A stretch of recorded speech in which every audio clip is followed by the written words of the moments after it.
tous, ça fait un petit moment qu'on n'avait pas eu le temps de se poser un petit peu. Là, je prends quelques minutes à l'Assemblée nationale avant de retourner dans l'hémicycle à 15 heures pour faire un petit peu le point avec vous sur les projets de loi à venir. Qu'est-ce que nous prépare ce merveilleux gouvernement dans les semaines à venir pour que vous ayez un petit peu une idée et puis surtout pour qu'on commence à s'organiser, à essayer de contrer ces projets de loi. Alors le premier projet de loi là, dont on a eu connaissance, c'est le projet de loi Asile et immigration, nommé pour une immigration maîtrisée et un droit d'asile effectif. Alors vous voyez, c'est toujours la présentation du gouvernement avec, on est à la fois pragmatique, raisonnable, mais humain, voire humaniste. Et puis quand on se penche un petit peu en détail sur le projet de loi, qu'est-ce qu'on voit? On voit des mesures assez effrayantes hein, sur le plan humain, toujours des choses qui nous déshumanisent, qui nous trient des catégories entre les hommes et les femmes.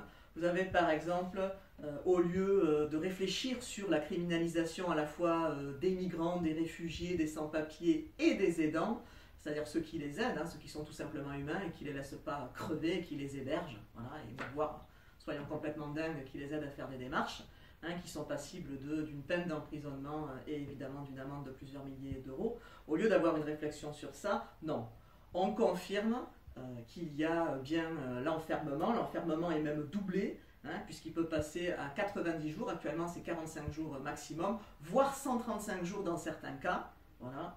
Et alors ça, c'est aussi absolument hallucinant. On introduit un nouveau délit. On introduit un délit pour les gens qui... Alors ça s'appelle délit de franchissement de frontières, pour les gens qui passeraient les frontières hors des points spécifiques prévus. Voilà. Donc ça veut dire que vous arrivez, vous fuyez la guerre, vous fuyez la misère, vous fuyez les persécutions, etc. Et déjà, vous passez la frontière, et évidemment à un endroit qui n'est pas contrôlé, vous êtes un délinquant. Voilà, vous êtes un délinquant. C'est ça le message maintenant que le gouvernement va envoyer. Donc ce n'est pas du tout la fin de la criminalisation, au contraire. Au contraire. Et là, on a un devoir de vigilance. Toutes les associations décrient ce projet de loi et trouvent qu'il y a vraiment des mesures. Alors c'est du Sarkozy plus, hein, et il va falloir être vigilant et se rappeler qu'on est là, qu'on a été, nous, des réfugiés à une certaine époque, beaucoup d'entre nous, qu'on peut l'être. Il peut y avoir des raisons climatiques, il peut y avoir des guerres, il peut y avoir des catastrophes nucléaires, hein, on parlera plus tard dans cette petite vidéo aussi de la campagne nucléaire. Donc il faut garder ça à l'esprit. Il faut vraiment, là je vous invite à lutter contre ces mesures qui sont absolument dégueulasses. On introduit aussi la garde à vue maintenant de manière légale pour les étrangers, pour les migrants. Voilà, donc on est vraiment dans quelque chose qui vous criminalise, qui vous met dans une catégorie pour des gens qui n'ont absolument rien fait, à part fuir la misère, fuir la guerre et vouloir éventuellement, si ça dérange personne, se construire une vie en paix et être traité dignement. Voilà, donc là, devoir de vigilance, intéressez-vous à ce projet de loi, on fera des réunions, on fera peut-être aussi des ateliers, et n'oubliez pas qu'on est tous des êtres humains, et il faut dire à ce gouvernement qu'on n'accepte pas que les gens soient traités comme ça, que nous on garde notre humanisme et qu'on continuera à les aider. En tout cas, il ne faut pas se laisser tromper, c'est pas la faute des étrangers, c'est pas la faute des réfugiés, c'est pas la faute des migrants, ni des sans-papiers qui rapportent de l'argent à la France et ne bénéficient en échange d'aucun droit. Hein, c'est pas eux qui causent cette misère-là, c'est pas eux qui ont supprimé l'ISF, c'est pas eux qui refusent de construire des logements sociaux, c'est pas eux qui cassent les services publics en France. Voilà. De la SNCF, alors c'est pas un projet de loi, ça vient du rapport Spinetta dont vous avez peut-être eu connaissance. On a beaucoup communiqué sur la fin des statuts du statut des cheminots. Alors pourquoi c'est important la fin du statut des cheminots? Parce que c'est toujours pareil, on attaque, comme les fonctionnaires, hein, le statut fonctionnaire est quelque chose qui est remis en question de manière régulière par des gouvernements libéraux, hein, que nous avons hélas en France depuis quelques années. Alors pourquoi on s'attaque au statut? Parce qu'on fait croire que les gens sont des privilégiés, et au lieu de dire on va faire l'égalité par le haut et on va étudier un petit peu, on va mettre ça à plat et on va voir un peu comment on peut améliorer le droit des travailleurs, paf, on tape, on prend une profession, on prend une catégorie de personnes. Ça permet d'abord de diviser les gens, et comme ça, les classes moyennes et les pauvres se cognent entre eux et se jalousent entre eux, au lieu de s'organiser pour des acquis sociaux, pour des nouveaux droits, en regardant les responsables politiques, hein, c'est-à-dire le gouvernement. Ça peut être aussi les patrons. C'est plus facile de cogner sur son voisin que de s'organiser pour faire une grève et de mener une lutte collective. Alors ce rapport Spinetta, qu'est-ce qu'il nous dit? Rien de bien nouveau. Il nous dit que la SNCF étant, alors pas en faillite, mais ne génère pas assez de bénéfices, a une dette assez importante. Vous vous souvenez la petite musique de la dette? C'est ce qu'on nous sort aussi, les 3%, la dette de la France, etc. Donc à chaque fois qu'on veut changer quelque chose, on part du postulat, on ne peut pas. Il y a la dette et il faut d'abord rembourser la dette, il faut être sérieux et après on verra pour le reste, hein, on verra pour tout ce qui est politique sociale, humaine, etc. Voilà.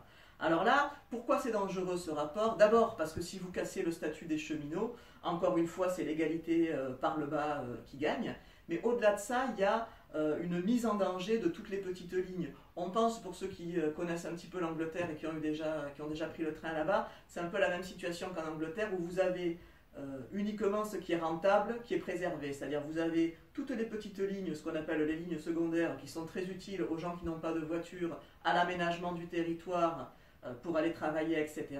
Et en plus, le train, tout le monde le sait, c'est bon pour l'environnement, hein, comparé aux bagnoles. Donc tout ça, on dit c'est pas rentable, il faut le casser, il faut le détruire, et il ne faut garder que les lignes rentables, c'est-à-dire les grosses lignes. Je vous prends par exemple complètement au hasard un Paris-Montpellier, ça ce sera préservé. Voilà. Après, en Occitanie, nous, on est en plus une région où les petites lignes forment 50% hein, du réseau au lieu de 30% au niveau national. Donc on serait évidemment doublement touché. Qu'est-ce qu'il y a derrière ça? Il y a la casse des services publics qui continue. Hein. On ne voit pas pourquoi on s'arrêterait en si bon chemin. On casse la sécurité sociale, on casse l'école de la République, on casse la SNCF, on va casser aussi le système de santé. Voilà. Et je vous parlerai après de l'assurance chômage. Donc la disparition des petites lignes, la fin du service public, c'est affirmé. Maintenant, ça avait déjà commencé, hein, la privatisation, c'est pas un scoop de la SNCF. On va aller encore plus en avant. Et alors c'est toujours pareil.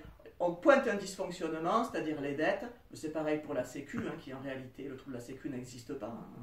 Hein. Bon, mais c'est toujours ce petit prétexte pour casser tout le reste. Ça veut dire que la fin des services publics, le désengagement de l'État dans l'aménagement du territoire, ça c'est une vraie question. C'est une vraie question parce que là, par exemple, pour les petites lignes, ce n'est pas l'État qui va les fermer.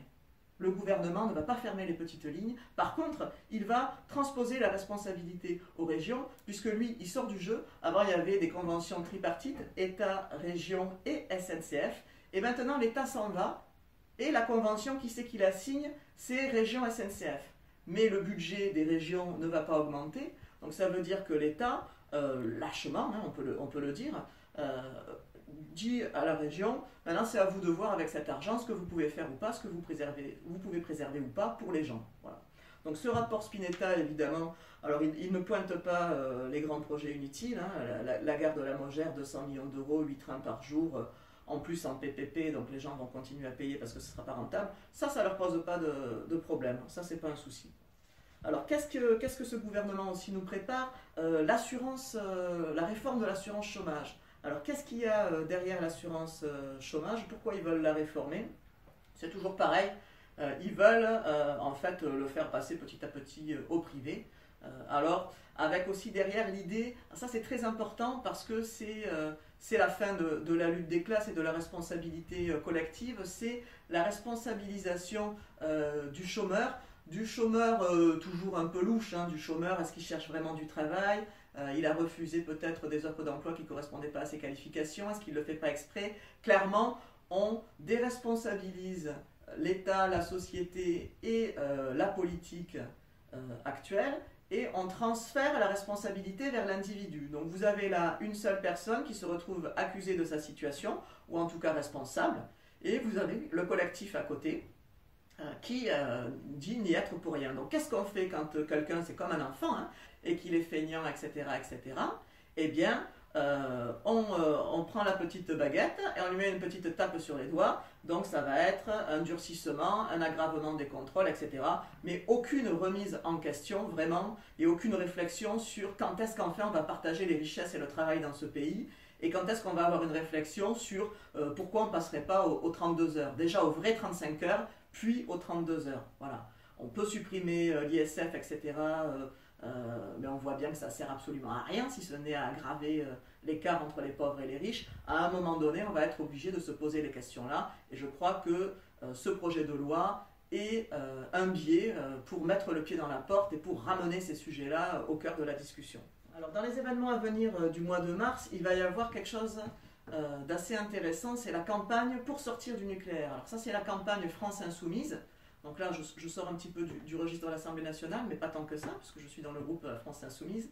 Donc cette campagne, pourquoi on l'a fait? Pour amener un peu les préoccupations des gens sur le nucléaire et montrer qu'on a des solutions. Alors les militants connaissent nos livrets, etc. C'est l'anniversaire de Fukushima. Et donc on a en mémoire ces accidents. Alors pour ceux qui sont dans le sud de la France, on a eu Tchernobyl dans les années 80. Alors Tchernobyl, tout le monde nous avait dit ça s'arrête à la frontière.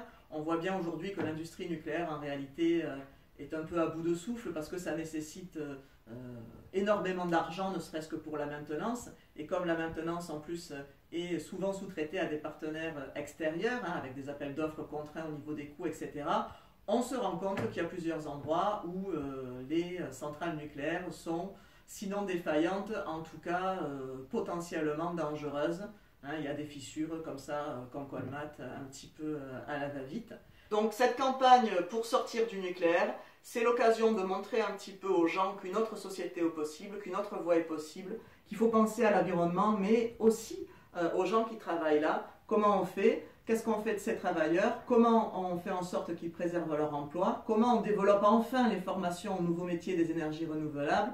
Et qu'est-ce qu'on propose? Voilà, c'est l'occasion d'aller aussi en positif dans la rue. Donc là, il ne faut pas hésiter, c'est du 11 au 18 mars, donc c'est une semaine, c'est court une semaine. Vous prenez une chaise, vous prenez 2-3 potes et vous avez des tracts que vous pouvez commander, que vous avez, beaucoup de gens les ont déjà commandés, nous on en a déjà commandé, voilà, qui sont bien faits, avec des petits livrets explicatifs, des votations, une petite urne, on avait déjà fait pour les militants qui étaient là déjà du temps du M6R. Voilà, donc c'est une semaine sur la fin du nucléaire, sur nos propositions environnementales et aussi sociales, parce que qu'est-ce qu'on fait de la formation et qu'est-ce qu'on fait de ces salariés, et aussi avec un rendez-vous au mois de mars, c'est le 22 mars.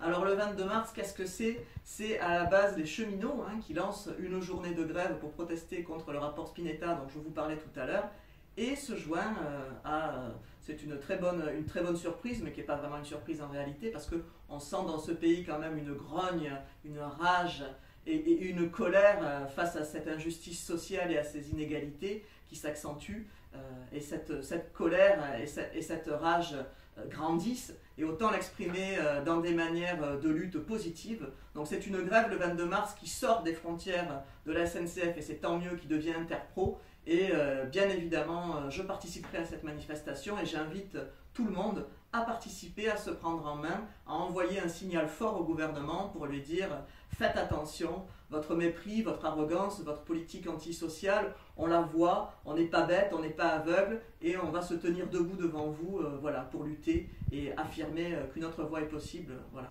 Je vous remercie.